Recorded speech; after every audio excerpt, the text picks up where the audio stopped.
प्रिय भक्तजनों, रिलीजियस दुनिया चैनल पर आप सभी का स्वागत है।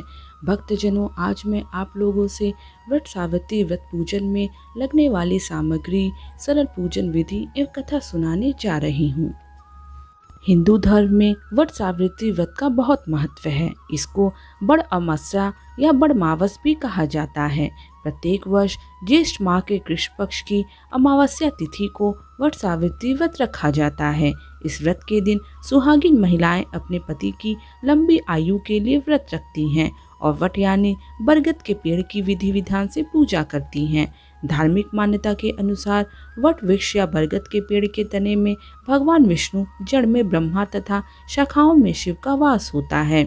वट वृक्ष को त्रिमूर्ति का प्रतीक माना गया है। विशाल एवं दीर्घजीवी होने के कारण वट वृक्ष की पूजा लंबी आयु के लिए किया जाता है। ऐसा माना जाता है कि वट वृक्ष की पूजा करने से सुख समृद्धि, लंबी आयु और अखंड सौभाग्य का फल प्राप्त होता है। पौराणिक मान्यताओं के अनुसार वट वृक्ष के नीचे ही ज्येष्ठ माह के कृष्ण पक्ष की अमावस्या को सावित्री अपने पति सत्यवान के प्राण यमराज से वापस लाई थी। इसी वजह से इस व्रत को वट सावित्री के नाम से जाना जाता है। तभी से महिलाएं इस दिन पति की लंबी उम्र के लिए व्रत रखती हैं। अब मैं आप लोगों को वट सावित्री व्रत में लगने वाली सामग्री के बारे में बताने जा रही हूँ।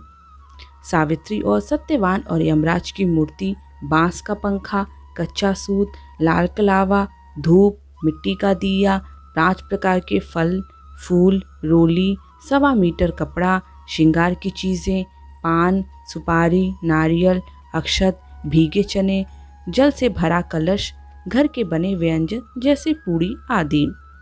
अब मैं आप लोगों को वट सावित्री के दिन चने का महत्व के बारे में बताने जा रही हूँ।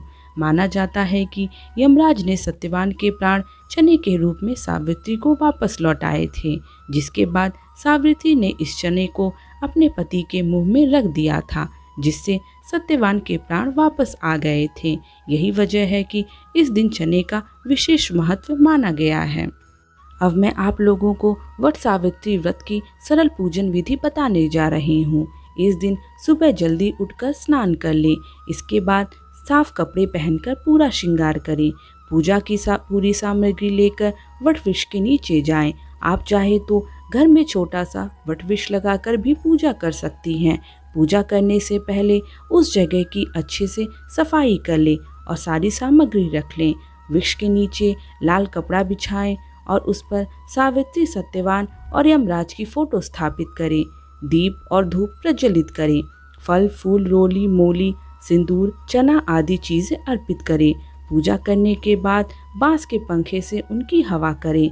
इसके बाद बरगद के पेड़ पर लाल कलावा बांधते हुए 5, 7, 11 या 21 बार परिक्रमा करें। परिक्रमा लगाने के बाद कथा पढ़ें। अब मैं आप लोगों को वट सावित्री व्रत कथा सुनाने जा रही हूँ। वट सावित्री व्रत कथा। स्कंद पुराण में देवी सावित्री के पति सत्यवान की मृत्यु हो जाने पर सावित्री द्वारा पति के प्राण वापस लाने की कथा का जिक्र वट सावित्री व्रत कथा में किया गया है। इस कथा के विषय में कहा गया है कि यह कथा सौभाग्य प्रदान करने वाली है, इसलिए वट सावित्री व्रत के दिन वट वृक्ष के नीचे इस कथा का विस्तार पूर्वक पाठ करना चाहिए और सुहागन महिलाओं को इस कथा को सुनना चाहिए। राजर्षि अश्वपति की एकमात्र संतान थी सावित्री। विवाह योग्य होने पर सावित्री ने वनवासी राजा द्युमत्सेन के पुत्र सत्यवान को पति रूप में चुना, लेकिन नारद जी ने उन्हें बताया कि सत्यवान अल्पायु हैं और ठीक 1 वर्ष बाद उनकी मृत्यु निश्चित है। तो भी सावित्री अपने निर्णय से डिगी नहीं। वह समस्त राजवैभव त्याग कर सत्यवान के साथ उनके परिवार की सेवा करते हुए वन में रहने लगी। जिस दिन सत्यवान के महाप्राण का दिन था, उस दिन वह लकड़ियां काटने जंगल गए। सावित्री भी उनके साथ चली गई। लकड़ी काटते काटते अचानक से सत्यवान के सिर में दर्द होने लगा। सावित्री ने कहा कि आप कुछ देर मेरी गोद में सिर रखकर सो जाइए, फिर हम आश्रम की ओर चलेंगे। सावित्री वट वृक्ष के नीचे बैठ गई और सत्यवान उनकी गोद में सिर रखकर लेट गए। तभी सावित्री ने देखा कि सांवले पिंगल वर्ण वाले किरीटधारी पीत वस्त्र पहने हुए साक्षात सूर्य के समान उदित हुए पुरुष उनके सामने खड़े हैं। सावित्री ने उन्हें प्रणाम किया और उनसे पूछा कि आप कौन हैं। इस पर यमराज ने कहा कि मैं सब प्राणियों के लिए भयंकर और कर्मानुसार उनका उचित दंड देने वाला यम हूँ। सो हे पतिव्रता सावित्री, समीप में पड़े हुए तुम्हारे पति की आयु समाप्त हो गई है, इसलिए मैं इन्हें लेने आया हूँ। ऐसा कहकर यमराज ने सत्यवान के शरीर से अंगुष्ठ मास शरीर वाले जीवात्मा को बलपूर्वक निकाल लिया और यमपुरी की ओर चलना शुरू किया। सावित्री भी यम के पीछे पीछे चलने लगी। यमराज ने सावित्री से कहा कि कोई भी जीव बिना आयु समाप्त हुए यम मार्ग से नहीं जा सकता, इसलिए तुम लौट जाओ। सावित्री ने यमराज से कहा कि आप जैसे सज्जन पुरुष के साथ मैं चल रही हूँ, मेरे पति आपके साथ हैं, तो मुझे आपके साथ चलने में कोई शर्म और ग्लानि नहीं हो रही है। दूसरी बात, स्त्रियों के लिए इस पृथ्वी लोक में पति को छोड़कर कोई अन्य स्थान नहीं है, इसलिए मैं आपका अनुगमन कर रही हूँ। सावित्री की मधुर बातें सुनकर यम ने कहा कि मैं तुम्हारी बातों से प्रसन्न हूँ, इसलिए तुम्हें 3 वरदान देता हूँ। तुम्हारी जो इच्छा हो वो वर मांग लो।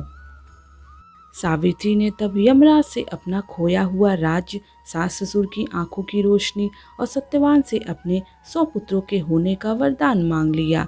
तत्काल ही यमराज ने तथास्तु कह दिया। अब यमराज को लगा कि अब सत्यवान को यमलोक ले जाना असंभव है, इसलिए अपने वरदान के जाल में फंसकर यमराज ने सत्यवान की आत्मा को मुक्त कर दिया और सावित्री को लौटा दिया। सावित्री पति के साथ अपने आश्रम लौट आई।